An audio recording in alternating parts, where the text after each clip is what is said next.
हरे राम सिंह जी को जानना है दीपक नाइट्रेट के बारे में। 2000 का खरीदा हुआ है लॉन्ग टर्म के लिए, कैसा है? झारखंड से इन्होंने पूछा है।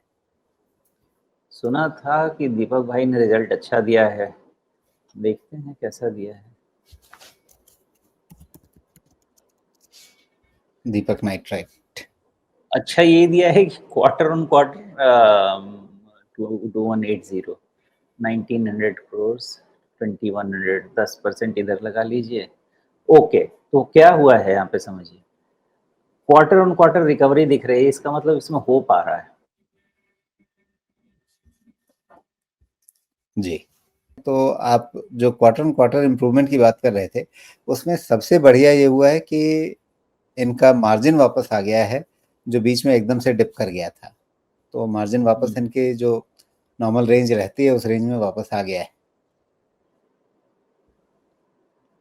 जी, पॉइंट सही है आपका, लेकिन फिर भी 37 टाइम्स अभी भी वैल्यूएशन तो इसका महंगा ही कहूँगा मैं।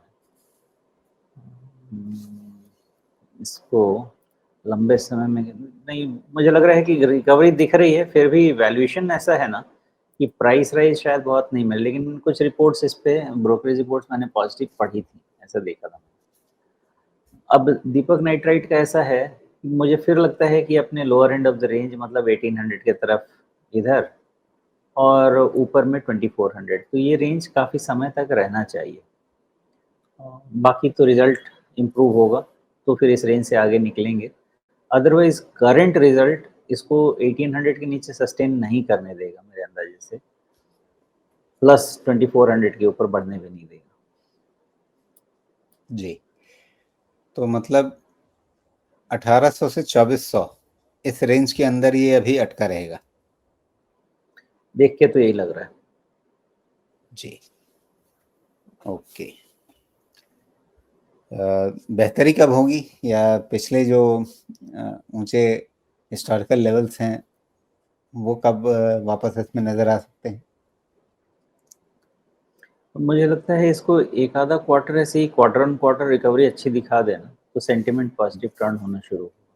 बट अगेन जी, प्रॉब्लम ये होगा कि वैल्यूएशन ऑलरेडी हाई है ना, तो माइलेज बहुत नहीं मिलेगा in terms of price movement.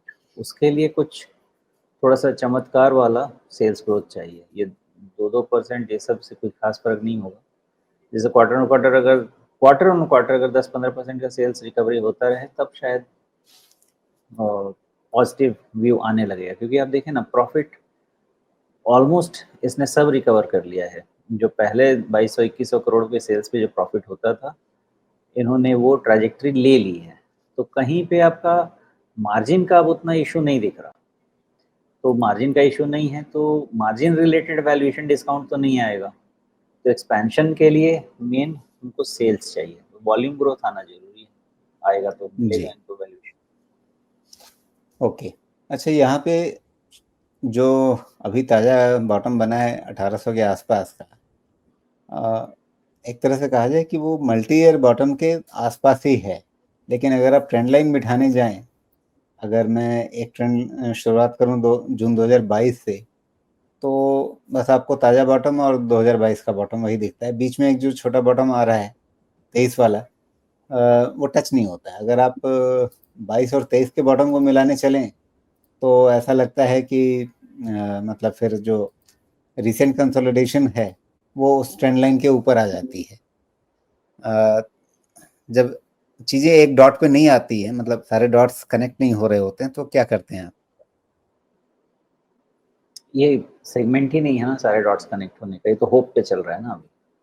Chemicals हम्म, जो सेक्टर है ये होप पे चल रहा है कि यहाँ पे डिमांड रिकवरी है, डिमांड रिकवरी। वैसे बहुत लोगों को मैं देख रहा हूँ केपेक्स कर रहे हैं, अच्छा जी, खासा कर रहे हैं, एक्सपेंशन कर रहे हैं, तो उनको कुछ तो दिखाई दे रहा होगा। बट वो बिजनेस देखते हैं ना, तो वो तो 10 साल 15 साल वैसे हिसाब से देखते हैं। हमको तो हम्म, अपना साल 2 साल 5 साल के हिसाब से देखना है, सेक्टर उससे ज़्यादा देखने के लायक है नहीं।